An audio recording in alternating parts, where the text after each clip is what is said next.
अस्सलाम वालेकुम नाज़रीन। अज 13 जनवरी 2026 मंगल का दिन सुबह के 8 बजे ने। मौसम की गल करिए तो मौसम धुंध है इस वक्त भी अपने तहसील मिंशनाबाद जिला बावनगर साहिवाल उकाड़ा कसूर लाहौर इन्होंने इलाकों के अंदर धुंध है और बाद इलाके जोड़े ने वो अबर आलूद ने पंजाब के और सियालकोट के अंदर भी अज मुकम्मल तौर पर दिन जुजवी तौर पर अबर आलूद है। किधरे बारिश की पेशगोई नहीं है फिलहाल अज। तो उस तो इलावा अगले कुछ दिनों के अंदर भी मौसम जोड़ा सर्द और खुश्क रहेगा। पंजाब के मैदानी इलाकों के धुप निकलने की उम्मीद है अगले आने वाले दिनों के। तो सुबह सुबह धुंध होया करेगी माड़ी मोटी, फिर उम्मीद है इंशाल्लाह दिन निकला करेगा, धुप निकली करेगी, सूरज होवेगा। तो जेड़े माल ढोर वाले बंदे ने उन्होंने भी कुछ ना कुछ आसानी पैदा हो जाएगी, जेड़े पट्टे ने वो भी टुर पैणगे। उस तो इलावा जेड़ा सूरत हाल है अगर अब जेड़ा ना मुकम्मल तौर पर पूरे पंजाब के मौसम की, तो पूरे पंजाब के अंदर मौसम लाहौर के अंदर दिन 1 बजे तक जेड़ा मौसम अबर आलूद रहेगा। फिर उस तो बाद दे अंदर उस तो बाद फिर धुप निकलने का इम्कान है। लाहौर कसूर उकाड़ा नारोवाल सियालकोट मुकम्मल तौर पर अज अबर आलूद है। और उस तो बाद सिंध जड़ा लाड़काना अज उस दे अंदर भी मुकम्मल तौर पर धुप निकलेगी। और कराची के अंदर मौसम जड़ा दिन 1-2 बजे तक अबर आलूद रहेगा।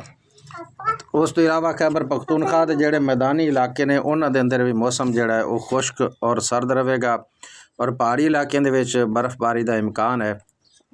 अगे जो गल करिए जोड़ा ना बर्फबारी की, तो बर्फबारी पहाड़ी इलाकों के गिलगित बल्तिस्तान चतराल कोयटा सुकुरदू इन्होंने इलाकों के अंदर अज बर्फबारी बड़ी पई है। और पंजाब के भी कई इलाकों के कोहरा बड़ा पिया रात को, जिस दे नाल सुबह सुबह बड़ी शिद्दत की सर्दी आई।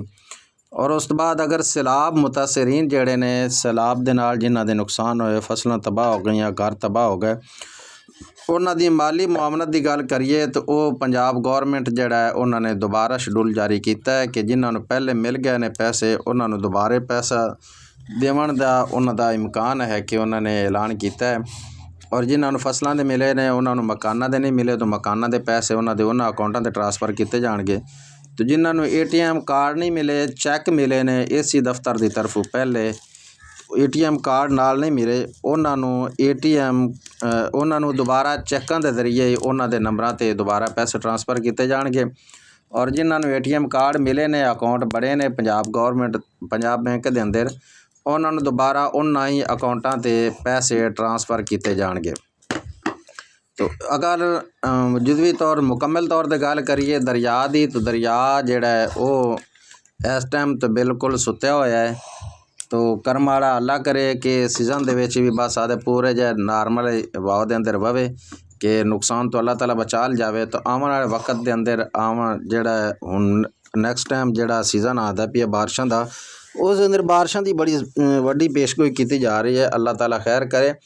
तो दुआ करते रहो दरिया वाले बंदियां वास्ते, खासकर पाकिस्तान के वास्ते और पूरी उम्मत मुस्लिमा वास्ते अल्लाह ताला हिफाजत फरमावे। अस्सलाम वालेकुम वरहमतुल्लाहि वबरकातुहू।